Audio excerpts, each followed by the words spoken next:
Here is the summary of the poem Animals by Walt Whitman.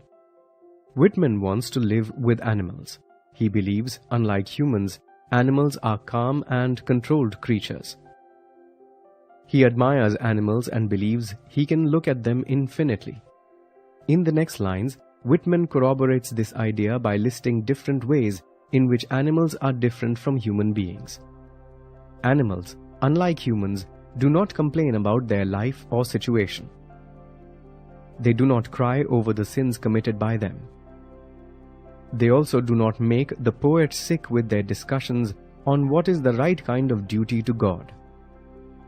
Animals, Whitman believes, are not dissatisfied creatures. They, unlike humans, do not get mad over their desires to own things. Animals do not subjugate oneself to another, nor do they bow and worship humans who had lived a long time ago. Animals, Whitman finally says, do not care about being respectable nor understand the concept of unhappiness. So, through the list of differences, Whitman is highlighting the self-imposed restrictions of humankind. The poet then expresses his acceptance of animals who show only their true selves to the poet. Through watching animals and their true selves, Whitman gathers pieces of himself which have been lost by living in the society. Whitman wonders how animals could possibly have pieces of himself.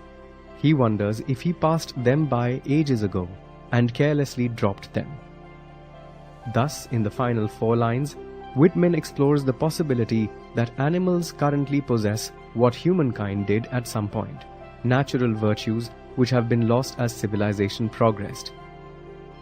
It is also a reflection of how an individual loses his or her self when trying to conform to a society focused on appearances than natural human virtues. Now let us examine the literary elements from the poem Animals. In the poem, Whitman has generally personified animals. He provides them with the qualities of calmness and being in control. In the poem, the lines, "Look at them long and long. I wonder where they get those tokens," are examples of alliteration. Whitman uses this technique to explore the rhythms of natural spoken language.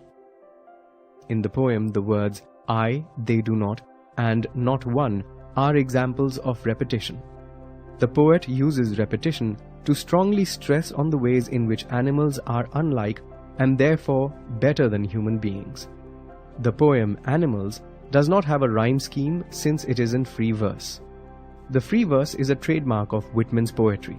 It was considered groundbreaking since it marked a break from traditional rhyming poetry that was prevalent during his time.